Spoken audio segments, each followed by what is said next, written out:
Hi friends, வணக்கம்ப்பா. இன்றைக்கி ரொம்ப டேஸ்ட்டான சத்தான ராகி புட்டு ரெசிபி தான் பார்க்க போகிறோம். இது ஒரு மாறுபட்ட சுவையில் இருக்கும். இதில் ஒரு எக்ஸ்ட்ரா ஒரு பொருள் வந்து ஆட் பண்ணி, இதுக்கு ராகி புட்டு, கேழ்வரகு புட்டு, கேப்ப புட்டுன்னு பல பேர் இருக்குது. இதில் செஞ்சுருக்க அளவு மொத்தம் 3 பேர் சாப்பிட்லாம், பெரியவங்க. அதனால் இது எப்படி செய்யலாங்கிறத பார்க்கலாம். இதுக்கு நான் வீட்டில் அரைச்சி வச்ச ராகி மாவு தான் யூஸ் பண்ணியிருக்கிறேன். இதுக்கு வந்து நான் 3 ஸ்கூப் வந்துட்டு யூஸ் பண்ணியிருக்கேன். ஒரு ஸ்கூப் வந்து 70லேருந்து 80 கிராம் வரைக்கும் வந்து பிடிக்கும்.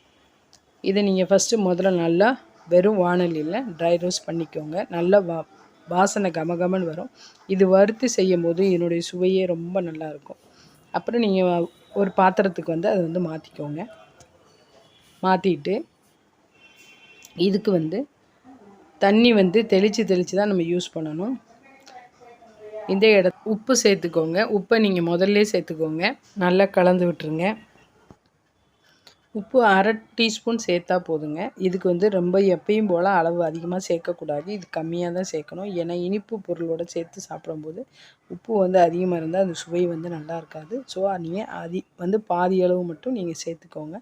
இதுக்கு இப்போ நல்லா நீங்கள் வந்து இந்த மாதிரி கலந்து விட்டுக்கோங்க. கலந்து விட்டுட்டு தண்ணி வந்து தெளித்து நீங்கள் வந்துட்டு மாவு வந்து பிசைங்க. கைகளை வந்து நல்ல இறுக்கிலாம் பிசையக்கூடாது. நல்லா கையை விரித்து தான் பரத்தி தான் பிசையணும். அப்படி பிசைஞ்சாதான் இந்த மாவு வந்துட்டு நல்ல உதிரியாக வரும். பாருங்கள், கொஞ்சம் கொஞ்சமாக தண்ணி தெளித்து பிசைங்க. ஒட்டுக்க போட்டு பிசைஞ்சிங்க அப்படின்னு சொன்னால் அது ரொம்ப வந்து கட்டி தட்டிடும். அப்புறம் வந்து அது வந்து நல்லா இருக்காது.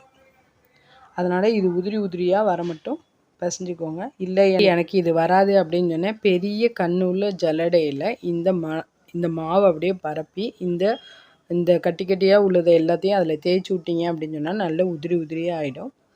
அதுவும் உங்களுக்கு ரொம்பவே ஈஸியாக இருக்கும். அது வேணாலும் ட்ரை பண்ணுங்கள். இது நான் கைகளாலேயே வந்துட்டு பிசறி விட்டுட்டேன். இது ரொம்ப குட்டியாக இருக்கிறதுலாம் நீங்கள் வந்து கண்டுக்க தேவையில்லை. அது வந்து வெந்துடும், நல்லாவே வெந்துடும்.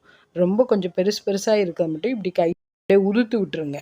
இப்போ நம்ம இதை வேக வைக்கிறதுக்கு என்ன பண்ணுறோன்னா, ஒரு இட்லி பாத்திரத்தில் ஃபஸ்ட்டு நான் வந்துட்டு எக்ஸ்ட்ரா ஒரு பொருள் ஆட் பண்ணுறேன்னு சொன்னேன் இல்லையா, அதுக்கு வந்து என்ன பண்ணுறேன்னா, இது வந்து முளைக்கட்டிய பச்சை பயிருங்க. 150 கிராம் எடுத்துக்கோங்க. அது எப்படி ஈஸியாக செய்யலாங்கிறத மேலே கார்டில் கொடுத்துருக்கேன். அந்த லிங்க்கை செக் பண்ணி பார்த்துக்கோங்க. கொஞ்சம் வந்து இதோட வந்து வேக வச்சுக்கிறேன். கீழ்த்தட்டில் அதை வேக வச்சுக்கிறேன். மேல் தட்டில் வந்துட்டு நம்ம எடுத்து வச்ச மாவை வந்துட்டு கொஞ்சமாக அப்படியே எல்லாத்தையும் ஃபுல்லாக பரப்பி விட்டுட்டு ஒரு 10 நிமிஷம் வந்து வேக வைக்கிறோம். 5 நிமிஷம் மீடியம் ஃப்ளேம்லேயும் 5 நிமிஷம் சிம்லையும் வச்சு வேக வைங்க.